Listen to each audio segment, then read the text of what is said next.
Capítulo 27. À primeira luz do dia, os principais sacerdotes e líderes religiosos reuniram-se para finalizar o plano de matar Jesus. Eles o amarraram e foram levá-lo a Pilatos, o governador. Então Judas, que o traiu, viu que Jesus fora condenado. Cheio de remorso, devolveu as 30 moedas de prata aos sacerdotes e declarou: "Pequei, traí um homem inocente." Eles disseram: "E nós com isso? Problema seu." Judas jogou as moedas no templo e saiu. Pouco depois, enforcou-se. Os sacerdotes pegaram de volta as moedas, mas não sabiam o que fazer com elas. "Não é certo dar o pagamento por um assassinato como oferta no templo", concluíram. O dinheiro então foi usado na compra do campo do oleiro, que seria usado como cemitério de indigentes. É por isso que aquele campo ficou conhecido como Planície do Assassino, nome que permanece até hoje. Cumpriram-se aqui as palavras de Jeremias. Eles tomaram 30 moedas de prata, o preço daquele que foi avaliado por alguns dos filhos de Israel, e adquiriram o campo do oleiro. Inconscientemente, eles seguiram as instruções divinas ao pé da letra. Jesus foi posto diante do governador, que perguntou: "Você é o rei dos judeus?" Jesus disse: "Se você diz."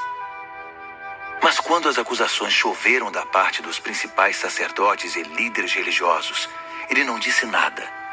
Pilatos perguntou: "Você não escuta a longa lista de acusações? Você não vai dizer nada?" Jesus continuou em silêncio. Nenhuma palavra saiu de sua boca. O governador estava impressionado. Segundo um velho costume, durante a Páscoa, o governador libertava um único prisioneiro escolhido pelo povo. Na ocasião, o infame Barrabás estava na prisão. Dirigindo-se ao povo, Pilatos perguntou: "Qual prisioneiro vocês querem que eu perdoe? Barrabás ou Jesus, chamado Cristo?" Ele sabia que as acusações contra Jesus eram pura inveja. Enquanto o tribunal ainda estava em sessão, a esposa de Pilatos enviou-lhe uma mensagem: "Não se envolva no julgamento desse nobre homem.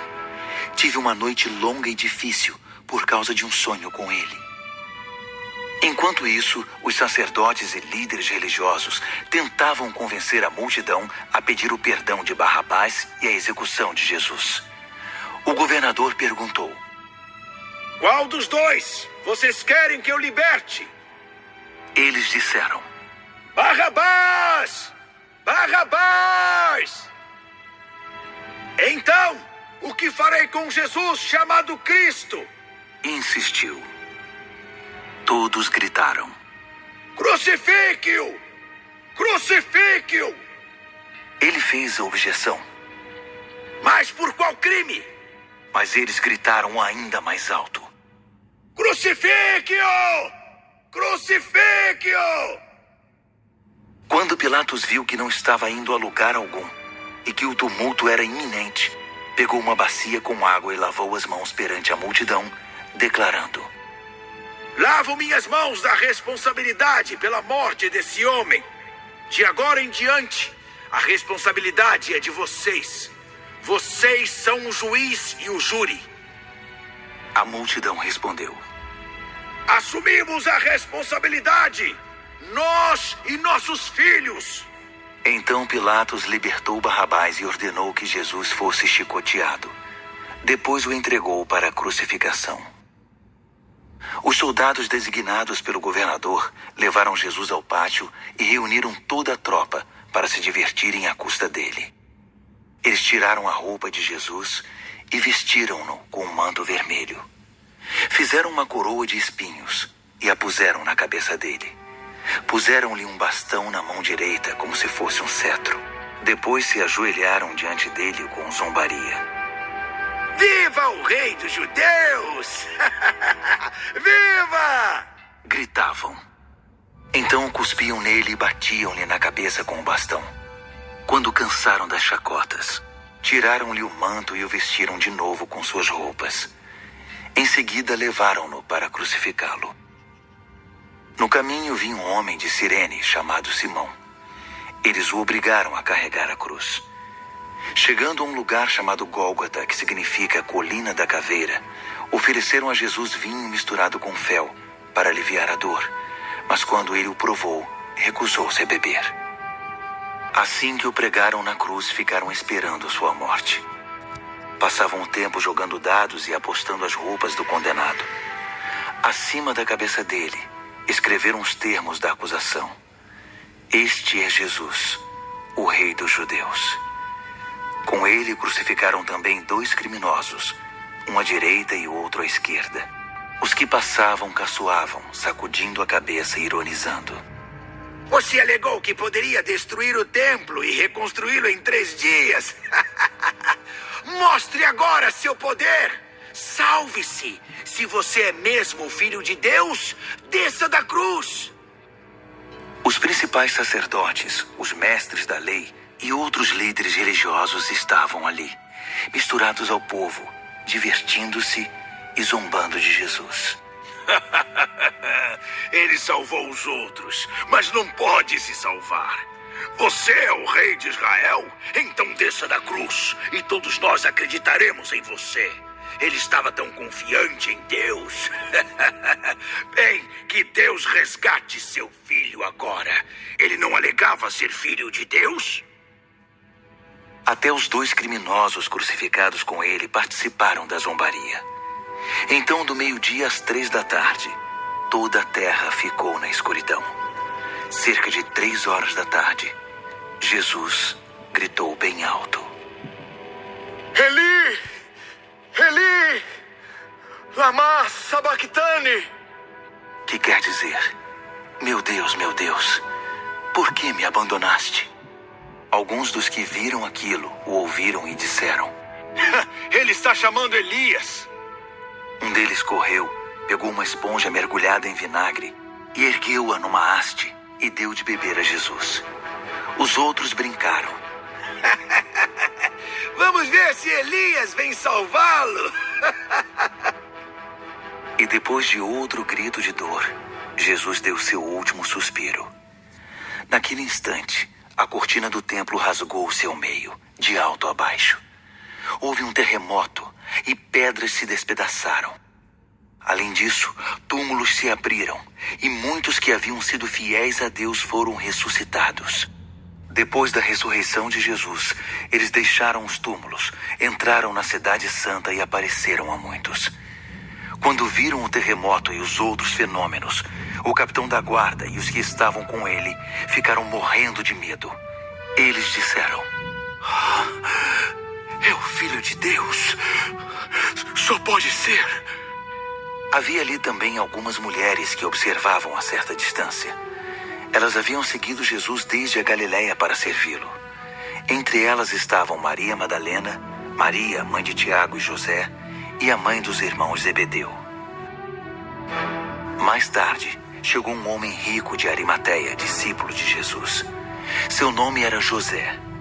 Ele pediu o corpo de Jesus a Pilatos e o governador atendeu ao seu pedido. José tomou o corpo, envolveu-o em linho limpo, depositou-o no próprio túmulo, um túmulo novo. Havia pouco escavado na rocha e pôs uma grande pedra à entrada. Então foi para casa. Maria Madalena e a outra Maria, porém, sentaram-se num lugar de onde podiam ver o túmulo. Depois do pôr do sol, os principais sacerdotes e os fariseus pediram uma audiência com Pilatos. Eles disseram: Senhor, nós nos lembramos do que aquele mentiroso anunciou quando estava vivo. Após 3 dias eu ressuscitarei. Precisamos manter o túmulo selado até o 3º dia. Há uma boa chance de que os discípulos dele roubem o corpo e saiam por aí dizendo que ele ressuscitou. Então estaremos em péssima situação. O último engano será pior que o primeiro. Pilatos concordou. Vocês terão uma guarda. Vigiem o túmulo da melhor maneira que puderem. Em seguida, eles saíram, puseram guardas no túmulo e selaram a pedra. Mateus, capítulo 28. Depois do sábado, assim que brilhou a primeira luz da nova semana, Maria Madalena e a outra Maria foram visitar a tumba. De repente, a terra tremeu debaixo dos pés das duas mulheres. Nesse momento, um anjo de Deus desceu do céu e foi ao encontro delas. Ele rolou a pedra e sentou-se sobre ela. Raios de luz emanavam dele. Suas roupas eram brancas como a neve e brilhavam. Os guardas da tumba estavam tão aterrorizados que não conseguiam se mover. O anjo disse às mulheres: "Não há o que temer. Sei que vocês estão procurando Jesus, aquele que foi crucificado. Ele não está mais aqui. Já ressuscitou, como tinha dito. Venham e vejam onde ele foi posto. Agora corram e contem aos discípulos dele.